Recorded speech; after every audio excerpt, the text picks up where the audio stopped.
নমস্কার, আপনি দেখছেন এরুটেক তন্ময় চ্যানেল। মিড ডে মিলে দুর্নীতি আটকাতে এসএমএস পাঠানোর সময়সীমা বেঁধে দেওয়া হলো। দেখুন কি বলা হয়েছে।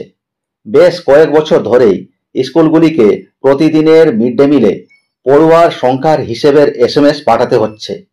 মোবাইলের মেসেজ অপশানে গিয়ে নির্দিষ্ট নম্বরে তথ্য লিখে কিংবা অ্যাপের মাধ্যমে কাজটি করে স্কুলগুলি।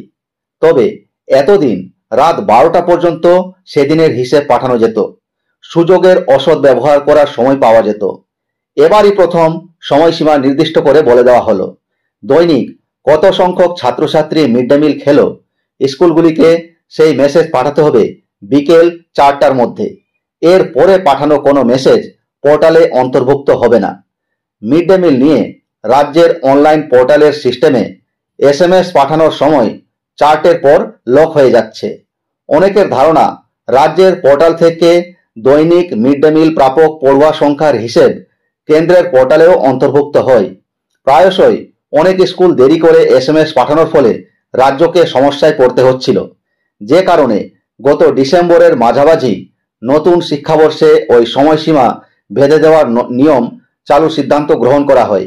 সেটাই 2 জানুয়ারি থেকে বলবৎ হয়েছে। এদিকে মিড ডে মিলে ছাত্রপিছু বরাদ্দ বৃদ্ধির বিষয়টি ডিসেম্বর মাস থেকে কার্যকর হয়েছে। জানুয়ারির 5 তারিখের মধ্যে স্কুলগুলি সংশ্লিষ্ট প্রশাসনের কাছে ডিসেম্বরের যে বিল জমা দেবে তাতে প্রাথমিকের ক্ষেত্রে ছাত্রপিছু 6 টাকা 19 পয়সা এবং উচ্চ প্রাথমিকে 9 টাকা 29 পয়সা দেওয়া হবে। নভেম্বর মাস পর্যন্ত তা ছিল যথাক্রমে 5 টাকা 45 পয়সা এবং 8 টাকা 17 পয়সা।